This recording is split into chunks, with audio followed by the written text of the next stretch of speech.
I wanted to share some thoughts about habit and writing based on a conversation that I had yesterday. I would say this is like mostly related to writing and art making, but it definitely intersects with some thoughts about other kinds of projects I personally have ambition about. Training Brazilian Jiu Jitsu, I think there's some overlap here. But the theme is transcendentalism and the ways that it can actually be kind of a saboteur or detrimental to a relationship to a creative practice. Um, yeah, I don't know who needs to hear this, but I just thought I would get it out there. So, yesterday I had a conversation with a friend who is describing kind of like for lack of a better word, like a rut or a lull in her writing practice that she's currently experiencing. She was like, yeah, like I didn't really write in the summer. I've been like trying to get back into it. But the thing is, like in the spring, I was writing like a lot, and I would have these sort of really intense writing sessions where I would be writing for um, like 4 or 5 hours. But now I'm like, it's almost like I'm burnt out, or almost like that intense period of time, sort of like deadened, or yeah, depleted.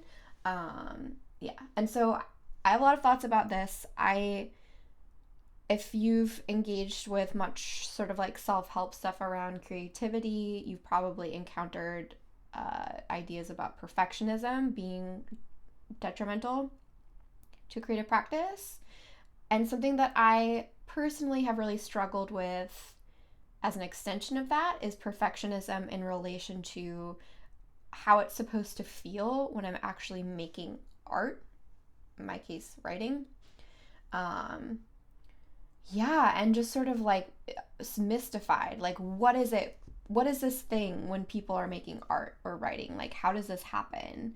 And jumping to this place where I imagine that as this state of reverie, almost like an altered state of hyper focus, where I'm at my desk for, however many hours, like, different ways of imagining it. Maybe it would originally be like, oh my God, 3 hours, or yeah, 5 hours, 8 hours, that only when I'm in that place of sustaining focus for a long period of time and leaving behind my bodily needs, my hunger, paying attention to other cues I'm getting from my body, or not even just like disregarding it, but in some way being in a state of escaping the mundane experience of sort of slogging through something. So setting that as the gold standard for what it looks like to make art. Um, so yeah, I feel like I don't actually hear this conversation a lot, and it's something that I'm really interested in and really curious about, like the logistics of how somebody completes a project, especially that one that's sustained over a long period of time, like months or years.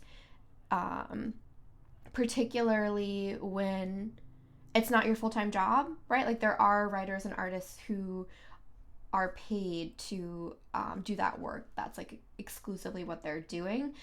Um, but many of us are making art and it's important to us and a huge part of what we're doing, but we also might have other time obligations, caretaking obligations, other things in our life where it's just not possible to devote however many hours a day to doing the project.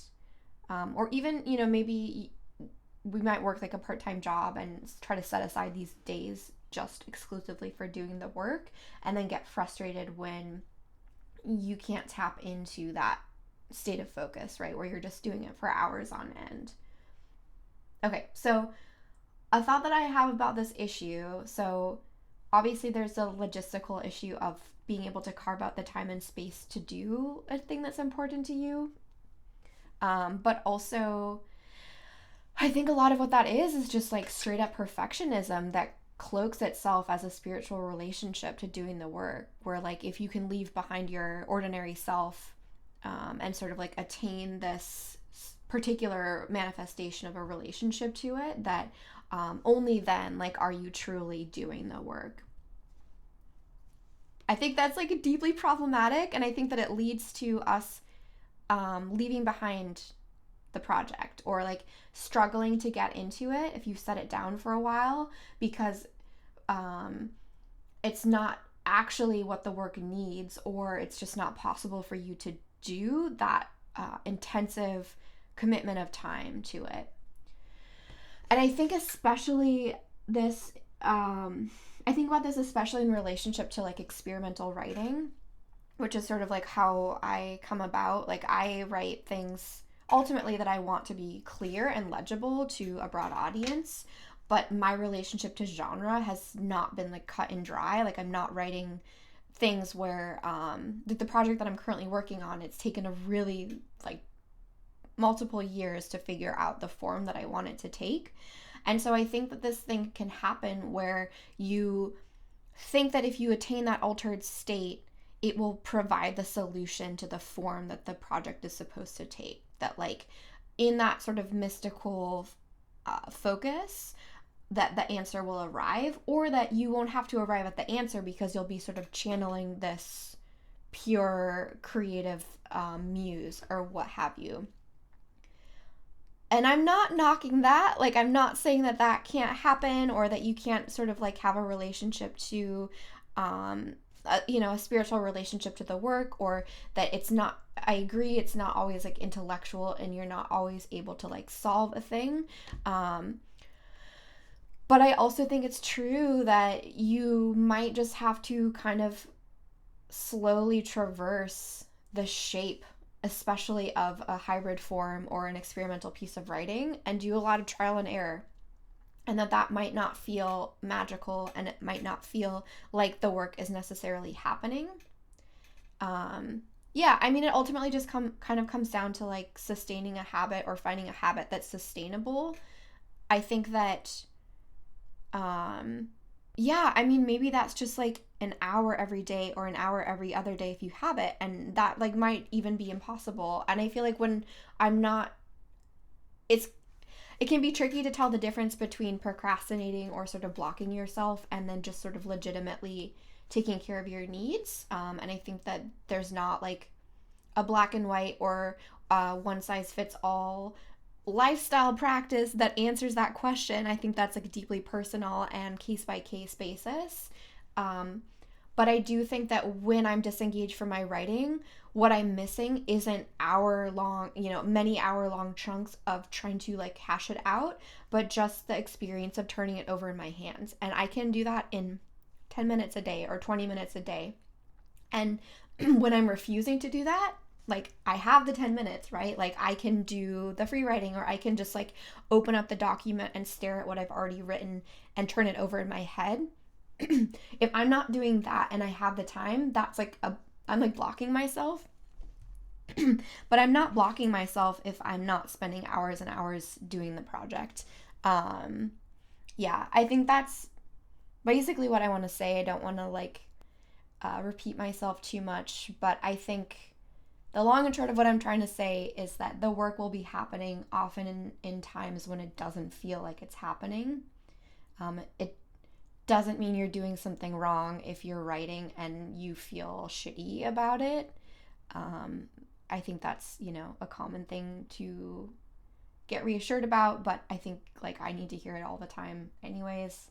And I think especially if you're not sure the form that the work is taking, just giving yourself, that space to turn it over without stepping over into this place where you think that you need to transcend or reach a transcendental state in order to like solve what the work will be.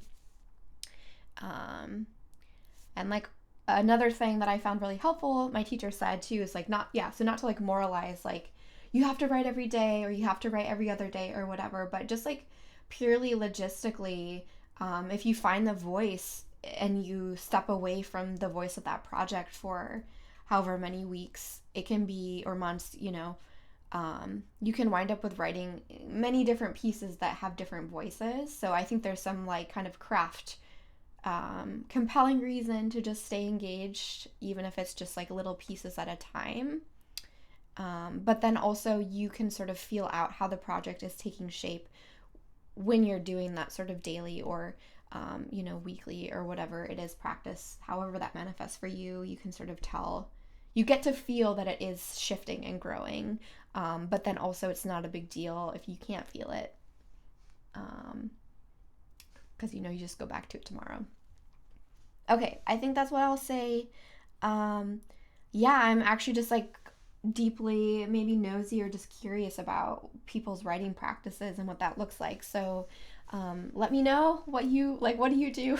I'm curious. And hopefully this was helpful. And yeah, I'll talk to you soon. Bye.